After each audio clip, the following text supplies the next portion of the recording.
Même deux actualités en politique notamment, eh bien la Gambie qui accorde l'asile temporaire à l'opposant Issa Chiroma Bakary. Le gouvernement gambien l'a annoncé hier et a annoncé notamment accueillir temporairement Issa Chiroma pour des raisons, je cite, des raisons humanitaires et sa sécurité. Issa Chiroma qui revendique donc sa victoire est hébergée dans un esprit de solidarité africaine, mais eh bien la Gambie précise toutefois qu'il refusera d'abriter toute activité subversive contre un État membre de l'Union africaine. Voilà, donc on est au moins sûr de deux choses, que la Gambie n'est pas une caution pour l'action de Issa Chiroma, c'est-à-dire revendiquer sa victoire, supposée victoire, et la Gambie est également, c'est de façon provisoire qu'elle accueille Issa Chiroma. Et aussi, on a une idée d'où il se trouve. N'oubliez pas qu'on a supputé, on a tout dit de l'endroit où il pourrait être. Là, c'est plus sûr. D'ailleurs, autour de Issa Chiroma, on en sait un peu plus parce qu'il a transité par la ville de Yola. Yola, c'est au Nigeria, avant de se retrouver donc à Banjul, du côté de la Gambie. Cette sortie a, pas définitivement, mais a mis un terme à certaines rumeurs.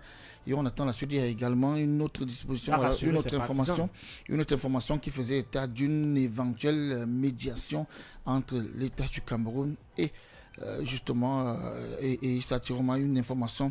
Est-ce que ce n'est pas ce que comment je vais dire, ce message dit subtilement, ça veut dire qu'il pourrait avoir des discussions, des négociations entre Yaoundé, bref, du moins que la Gambie serait le médiateur entre Issa Chiroma Bakary et bien sûr le pouvoir de Yaoundé. Je voulais terminer par là pour dire juste que un ponte, deux même qu'on a pu avoir au téléphone, ont balayé en brèche cette hypothèse-là. Oui, Jean-Paul. Les pontes peuvent balayer, peut-être. Il faut-il savoir s'ils sont dans le secret des dieux. Oui, avant d'arriver à ce point-là, Marie-Flore, je voudrais quand même déplorer quelque chose. Il ne faudrait pas que la France soit un peu la tribune qui a apporté un message qui n'est pas bon pour le Cameroun et la paix dans ce pays, parce que ce que Michel Monbiot a dit, il a parlé en tant qu'homme politique, mais dire que la crise dans le nord-ouest, ça regarde les gens du nord-ouest, c'est eux qui ont mal du caillou qu'ils ont dans leurs chaussures. Je trouve que ce n'est pas assez responsable de sa part. Parce que ce qui se passe au nord-ouest et au sud-ouest, tout le Cameroun subit les répercussions. Regardez le nombre de déplacés internes que nous avons dans nos villes, que nous sommes obligés d'aider tous les jours, qui, par leur arrivée dans les localités, l'inflation, les gens haussent les prix, même là où il n'en fallait pas. Donc, et il ne peut pas dire ça parce que avant qu'il y ait le grand dialogue national, le cardinal Toumi et un certain nombre d'élites anglophones avaient voulu initier la All Anglophone Conference qui, malheureusement, ne leur avait pas été accordé. Donc on ne peut pas dire qu'ils ne font rien et ils n'ont rien fait. Ça, c'est juste ce que je voulais... On ne peut pas dire qu'ils n'ont pas essayé, d'autres qu'ils n'ont pas essayé, voilà, on ne peut pas le dire. Donc je comprends que Michel Monbiot parle en tant que militant du RDPC, même si vers la fin, là, il a tiré sur ses camarades, mais c'était important. Il ne faudrait pas que les populations du nord-ouest et du sud-ouest aient l'impression que les 8 autres régions du Cameroun ne sont pas préoccupés par ce qu'eux, ils traversent là-bas. Ça, c'était important à préciser pour rassurer nos frères anglophones que nous sommes de tout cœur avec eux et qu'on ne les laissera pas. On sera toujours à leur côté, même si on n'est pas physiquement présent avec eux. On les a en esprit et on fait beaucoup pour que la paix revienne dans cette partie du pays. Et Ben Adi qui te dit merci. Voilà, donc c'est important. Un fils du Sud-Ouest. C'est important d'apaiser. S'agissant donc de l'exil de Issa Chiroma Bakary, exil temporaire, exil pour combien de temps? Peut-être le temps que les choses s'arrangent, mais voyez-vous, en diplomatie, le langage, chaque mot, toute action qui est posée peut cacher beaucoup d'autres non-dits. C'est comme un code. Voilà, c'est comme un code. Peut-être qu'il n'y a que les diplomates qui comprennent mieux et les spécialistes en relations internationales qui peuvent mieux décrypter ce message. On dit que la Gambie dit que Banjul dit qu'il va abriter Issa Chiroma pour des raisons humanitaires, mais on ne va pas permettre... Et sa sécurité, ce qui est normal parce que c'est un être humain, il a droit à la protection de sa vie, mais concernant ses activités politiques, à savoir revendiquer une victoire volée et tout, ne permettra pas que cela se passe sur le territoire gambien. Donc, je pense que ce sont des dispositions qui sont très importantes à préciser pour que ça ne prête pas à confusion Et comme Coco le disait tout à l'heure, certains pontes du régime qui ont dit qu'ils ne sont pas au courant. C'est normal qu'ils ne soient pas au courant parce qu'ils ne peuvent pas être au courant aussi de tout. S'il y a des discussions qui sont oui, engagées. Voilà. Généralement, c'est entre deux chefs d'État. Donc, si c'est cette issue-là, pour qu'on arrive à un apaisement et puis une fin de cette crise post-électorale, ce serait au grand bonheur de Camerounais. Et surtout que le ton qu'Issa Chiroma utilisait dans certains audios, sauf si je veux me rassurer que ça venait vraiment de lui. Authentique. Oui, si c'était authentique. Laissez croire que si le pouvoir de Yaoundé ne s'exécute pas, ne quitte pas la présidence de la République, Issa Chiroma ferait une entrée au palais de Toudi par force. Et quand on dit par force, ça implique ce que ça implique et ça peut causer un chaos avec tout ce que ça va causer comme des dégâts et la mort de beaucoup d'innocents. Donc, vivement que ce dossier soit clos. Et si c'est ça véritablement l'intention. Moi j'y vois plutôt deux aspects, Marie-Flora Massana, dans cette communication. Et Jean-Paul le disait, qu'il soit là-bas avec sa sécurité et on veille à ce qu'il n'engage pas de quelconque manœuvre et tout. Est-ce que c'est une cessation de communication qu'on est en train de nous dire sur le fait qu'il puisse avoir l'asile du côté de Banjul?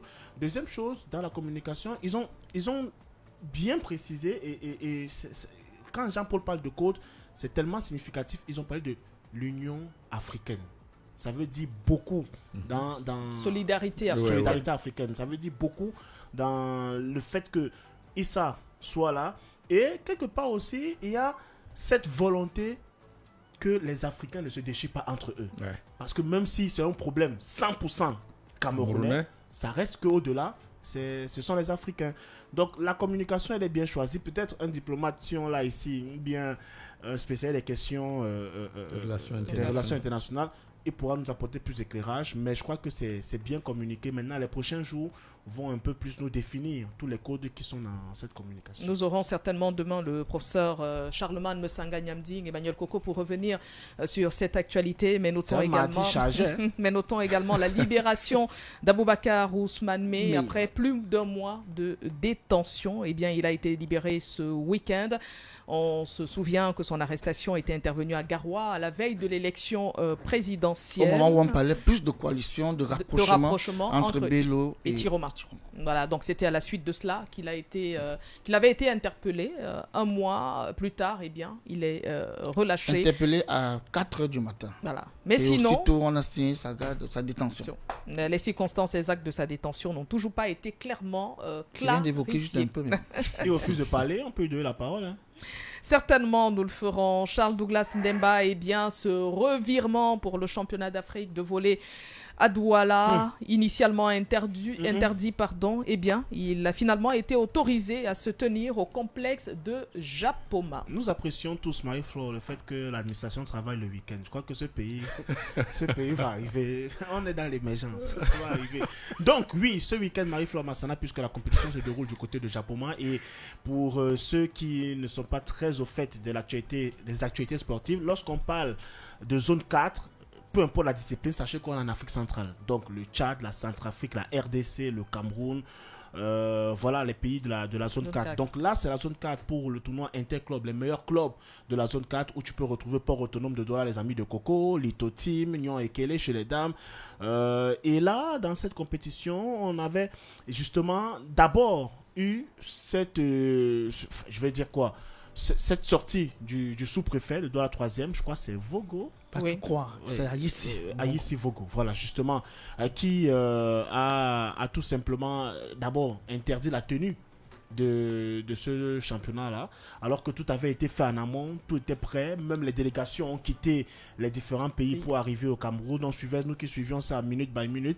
Et après, il y a le gouverneur de la région du littoral qui, à travers, je crois, de ses collaborateurs, Pierre Billet Marcel, voilà, qui est arrivé dans les négociations et surtout permettre à ce que on puisse avoir la compétition. Et le sous-préfet est revenu sur sa décision, je crois hier dimanche, pour qu'on puisse avoir cette compétition. Ça fait pas très très joli, mais bon, c'est ce qui s'est passé. Alors, justement, cet arrêté du sous-préfet, je vais le lire un tout petit peu, est et demeure rapporté, ça c'est le dernier texte qui est sorti, est et demeure rapporté dès la date de signature du présent arrêté les dispositions de l'arrêté numéro tant du 22 novembre 2025 portant interdiction de la tenue des championnats des clubs seniors dames, messieurs et vétérans de la zone 4 organisée par la Fédération camerounaise de volleyball, projeté du 21 novembre au 1er décembre dans l'enceinte du complexe de Japoma. Emmanuel Coco, Jean Pochouniat, on se demande pourquoi cette compétition a d'abord été interdite et pourquoi on est revenu sur la décision d'interdiction.